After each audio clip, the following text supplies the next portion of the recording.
Today we'll talk about how can you find your member card on your app. We're going to figure out this edition on how you can do that on your app. So you just follow these ways, then it's going to work with you. So all you have to do, so you just go down, you click here on account down here, and you just click here on account.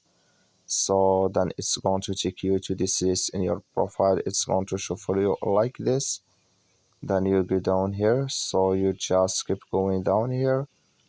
So then you come here to my member card, you just click on it.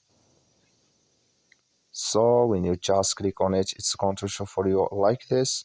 And here can you find your member card in this list. It's going to show for you like this here. And here can you, if you want to scan it here on your app.